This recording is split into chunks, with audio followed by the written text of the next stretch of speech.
BJP కార్యాలయంలో కిషన్ రెడ్డి రైతు దీక్షకు దిగారు. కాంగ్రెస్ గ్యారంటీలను ప్రశ్నిస్తున్న తెలంగాణ రైతు పేరుతో దీక్ష చేస్తున్నారు. వెంటనే 2 లక్షల రుణమాఫీ చేయాలని, వరికి 500 రూపాయల బోనస్ చెల్లించాలని, రైతు భరోసా కింద 15,000 ఇవ్వాలని, రైతు కూలీల అకౌంట్లో 12,000 వెంటనే వేయాలని డిమాండ్ చేస్తోంది తెలంగాణ బీజేపీ. గత బీఆర్ఎస్ హయాంలో మరి జరిగినటువంటి అన్యాయాలకు మరి ఇప్పుడు వచ్చినటువంటి 4 నెలల్లో కాంగ్రెస్ పార్టీ చేసినటువంటి మోసానికి పుట్టెడు దుఃఖంలో ఉన్నాడు రైతు. పుట్టెడు దుఃఖంలో ఉన్నాడు. కానీ ప్రభుత్వము రైతులతో పరిహాసం చేస్తూ ఉన్నారు. కాంగ్రెస్ పార్టీ ప్రభుత్వము రైతులతో పరిహాసం చేస్తూ ఉన్నది. కాంగ్రెస్ పార్టీ డొల్లతనం బయటపడ్డది. వీరు ఎన్నికలకు ముందు ఒక మాట, ఎన్నికల తర్వాత మరో మాట, మారు మాట, మర్చిపోయే మాట, మోసం చేసేటువంటి మాట, దగా చేసేటువంటి మాట, దోకా చేసేటువంటి మాట ఈరోజు కాంగ్రెస్ పార్టీ వ్యవహారం చేస్తూ ఉంది.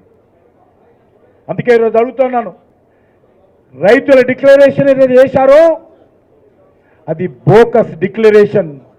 కాంగ్రెస్ పార్టీ చేసినటువంటి రైతు డిక్లరేషన్ బోకస్ డిక్లరేషన్. రైతులకు ఇచ్చినటువంటి గ్యారంటీ బోకస్ గ్యారంటీ. అందుకే ఈరోజు తెలంగాణ రైతులను విజ్ఞప్తి చేస్తా ఉన్నాను. ఈరోజు ఓట్ల కోసం ఎవరైనా కాంగ్రెస్ పార్టీ నాయకులు మీ ముందుకు వస్తే అడగండి, 2 లక్షల రుణమాఫీ సంగతి ఏంటో. కాంగ్రెస్ నాయకులు ఎవరైనా ఓటింగ్కి వస్తే అడగండి, ఎకరానికి 15,000 ఎక్కడా. కాంగ్రెస్ నాయకులు ఎవరైనా ఊళ్ళకు ఓట్ల కోసం వస్తే ఓ తెలంగాణ రైతులారా అడగండి, 500 బోనస్ ఎక్కడా. కాంగ్రెస్ పార్టీ నాయకులు ఊళ్ళకు ఓట్ల కోసం వస్తే ఓ కౌలు రైతులారా అడగండి, 15,000 ఎక్కడా. కాంగ్రెస్ పార్టీ నాయకుడు ఊళ్ళకు వస్తే తెలంగాణ రైతులారా నిలదీయండి, కాంగ్రెస్ పార్టీని ఇచ్చిన గ్యారెంటీలు ఏమని.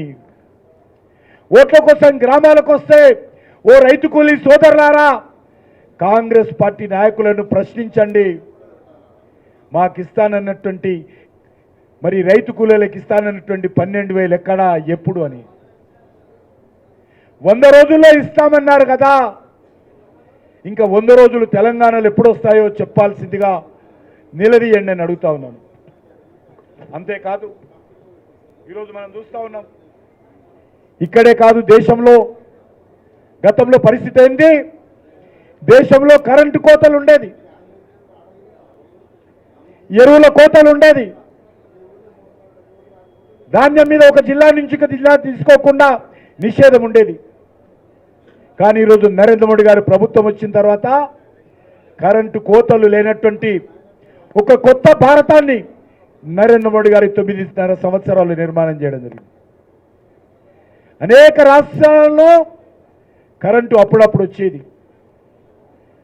కానీ ఈరోజు ఎంత కావాలి అంటే అంత కరెంటు రైతాంగానికి కానీ, వాణిజ్య రంగానికి కానీ, గృహ అవసరాలకు కానీ, పారిశ్రామిక రంగానికి కానీ విద్యుత్ అందుబాటులో తెస్తున్నటువంటి ప్రభుత్వము నరేంద్ర మోడీ గారి ప్రభుత్వం అని మనవి వస్తాను.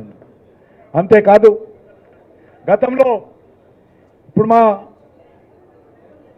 పార్టీ నాయకురాలు పాట పాడింది, కాంగ్రెస్ హయాంలో ఎరువులు బ్లాకులో కొనే